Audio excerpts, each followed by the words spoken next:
All right, next up, man, we have Coach Eddie George talking about the game last night, man. So let's go ahead and get this thing started. I want to hear what he had to say about it. Environment was electric. Um, when I played here, it wasn't a lot of fans in the stands. I think they felt some type of way about us coming here and eventually playing in Nashville, their current permanent home. But the atmosphere was awesome. The bands, the pageantry, the HBCU experience. It was wonderful to be a part of this. And to follow up on that, you want TSU to stay in this? That's not up to me. I just play the team that on the schedule. Coach, can you talk about the defense and how proud you are? They made 9 points and they took it away. That team, that offense put up like not 52 some odd points or something like that. Shador had 5 touchdowns, almost 500 yards passing or something crazy like that. And for most of the game, we were defending our end of the field, and they came up with big goal line stands, fourth downs, got turnovers twice, and they kept fighting. And, I told them, I said, listen, we didn't lose, we ran out of time. And Tom Landry said this a long time ago. As a coach, if you don't learn how to lose, you'll never learn how to win. And that's it. I mean, again, this is the hottest team that everybody's talking about. I believe we can win. We're still one play away, one drive away from possibly going up 1 point at some point in the game. But we never got discouraged. It's typically in that situation when your offense is not producing drives and they're not efficient, you can hang your head, you can give up. But we didn't do that. They kept fighting. And this is going to pay off at some point during the season. The table will turn, an opportunity will present itself, and we will overcome that threshold. I've been a part of teams like this as a player, and now as a head coach. And I couldn't be more proud of my young men. And, I love the fact they're crying right now because they put their heart, soul into this, and it matters to them.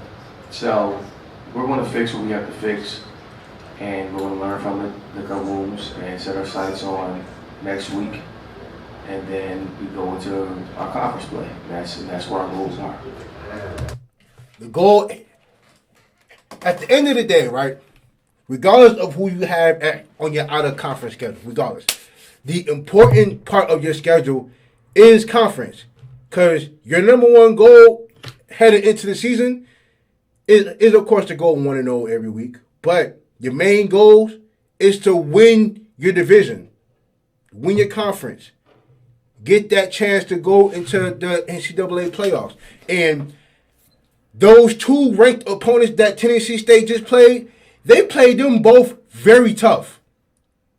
Like last week, the offense came and, and provided the spark when the defense was struggling. Last night, it was the defense trying to hold their end of the deal while the offense was struggling because the offense couldn't get anything going. But even though Tennessee State was giving up so many, was giving up so many yardage, they didn't give up the touchdowns. Like, it was the points. Like, look, Jackson State didn't even score 20 points in this game. So Tennessee State did what they had to do to keep it as close as they could. It was just that the offense couldn't come with them. The offense just wasn't there last night. So shout out to Jackson State's defense though. They were dominant. Coach, on that targeting play in the first half, I know you got real emotional about that. I didn't get emotional. I was just trying to get an explanation of what's football. And that leads me to my question. Yeah. What was the explanation given to you, and how did it affect you with him being out the rest of I the mean, game? it affects the second I know week we're season. mad. I know we're mad about that. I will have to look at the play honestly, and how it was explained to me is that it was he put his head down, the crown of his head. Well, he turned around and I don't know how you're supposed to do this as defensive player. You're supposed to stop, measure up, and then hit them. I don't know. I mean, these calls are subjective, and they can make those calls when they, pretty much when they want to. And this is football, and it's a violent game. But again, I would have to look at it to really get a full explanation of what's targeting and what's not, and when you call it, when you don't. I mean, yeah, I guess you want to protect the quarterback, and I get it, but let's keep in mind it's still ball, So, and it does impact the game. And we lost one of our best defensive ends to the second week in a row. So, we'll see. And that was the thing with me too. When I first saw it, I said, yo, that's a bullshit call. That was crazy. He shouldn't have been thrown. But when I did the reaction, and when I rewinded back, and I saw his head position, I said, you know what? Okay, I get it. Even though I don't like it. But that's the part of the game that I guess they're trying to take out or whatever. Like, hitting with the crown of your head. Like, I think that's what made the difference. Cause he hit him, like, he didn't hit him in his head. It's just that he hit him with the crown of his head. Like, and at that point, it don't matter where you hit him at. It's if you duck your head to make the tackle, then they're gonna call it targeting every time. But I think it's stupid either way. I think it's goal line stupid. stand after you guys pulled it off. You came running to the sideline, trying to get the crowd involved and everything. What's a moment like that for you as a coach? You probably had those moments as a player. Yeah, I mean, you're fighting our ass off. And you need our fans to recognize that, support us. I mean, as players, coaches, you feel that. That's a momentum shift. And, you feed off of it. So, I get it that, you're sitting up here and you're watching the game, but there are times like on the third down, you're going to get up and get a big stop for our defense. And, if we get a big stop at the goal line, go crazy. Let us know that you're behind us. But hey, that's how it is.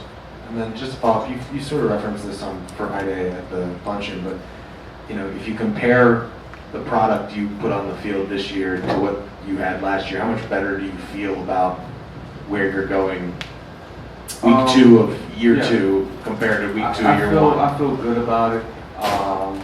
We came here last year and the game got away from us. Our offense still sputtered.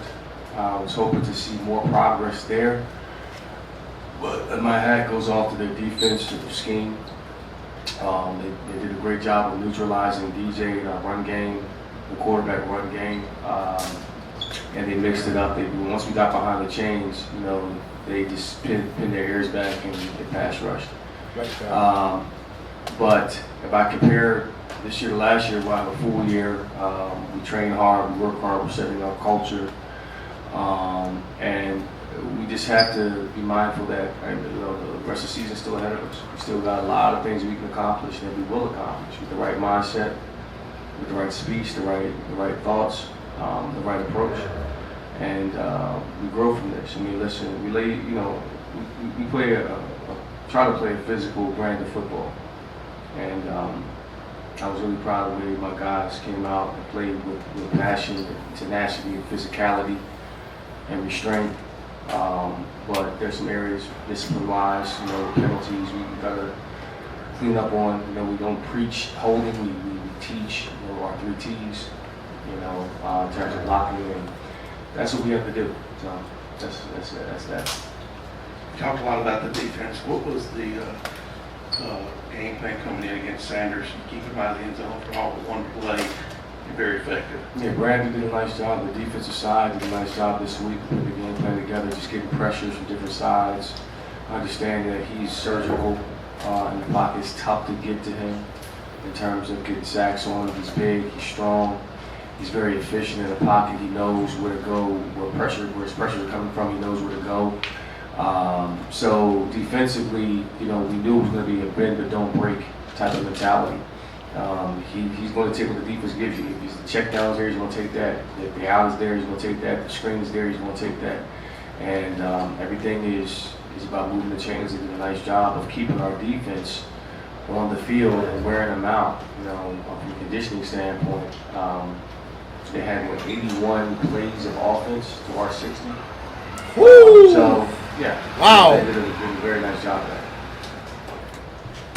I didn't know it was that lopsided. Sheesh. But yeah, man, like I think with Shedeur Sanders, man, I think this year alone, I think he's grown from a year ago. Like you can see the maturity in not just how he talks, but in how he plays. And I think that's like really important, especially when you get into conference play. Then now, within the next year or so, they may get into bigger out-of-conference games. And who knows, and that's going to eventually translate into the next level. So I just can't wait to see how within in the next few weeks, how he currently plays. Because Shedeur Sanders in the first 2 games, man, he's looking pretty special. No turnovers yet. As far as offensively, the first week definitely where everything was kind of clicking and rolling, and this week it kind of a little off going and different things. But what can you say is kind of changed from this week to last week with the offense in your opinion? Scheme, certainly scheme, personnel. I have to look at the film to really give you the perfect answer, but once we couldn't get our run game going, that we got behind the chains. And we're not the type of offense where we can constantly, consistently be in 3rd and 8, 3rd and long situations. We've got to, manage. We've got to be in 3rd and short, 3rd and 5 or less, for us to get it going. So, first and second down certainly hurt. I think some looks confused our fronts up front, our offensive linemen up front, and the guys are running loose. And we'll look at the film and we'll see that we're turning guys loose. They didn't do anything that didn't see on film. We expected that. So again, once we got in the 3rd down, we were 3rd and long and forever. I don't think we crossed the 50 except in the second half at one time. I can't. You didn't. So it was tough for us to get any type of position as well throughout the game. Another difference is that Eastern Washington is not Jackson State. They're 2 totally different teams with 2 totally different schemes. The personnel is, and I'm glad you mentioned the personnel, because the personnel was a lot different. A lot different.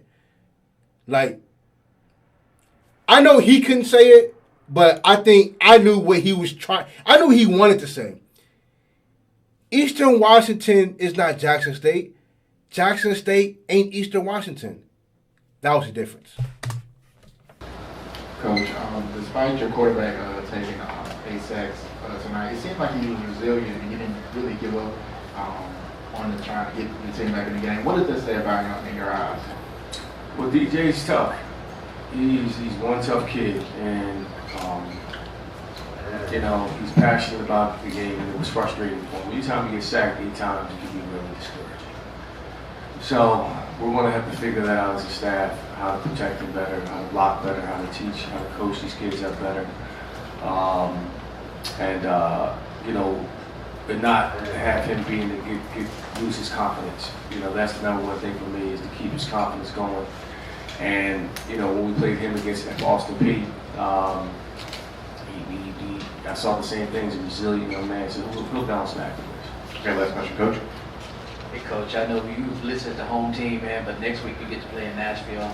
How good is it going to be to play at home, no less distraction, and just focus on playing a football game? Let me get through this one first. I got to get through the 24 hours of discouragement. I mean, when you put your hopes up and you put a lot into the game planning, the messaging, and the outcome doesn't happen that way. I just need some time to decompress before I muster up the strength to get ready for next week. But that's the beauty of it. Like you said, we'll be at home, less travel. literally right down the road against a worthy opponent. And hey, we're going to put the ball in the dirt and play ball again. So it's exciting. All right, thanks, ladies and gentlemen. That's Coach Eddie George. The Tigers are. All right, so shout out to Tennessee State. Shout out to Eddie George, man. I hope everything works out for him the rest of the year, man. I'm definitely gonna be paying a lot more attention to him. I'm definitely gonna be interested to see what they do the rest of the year.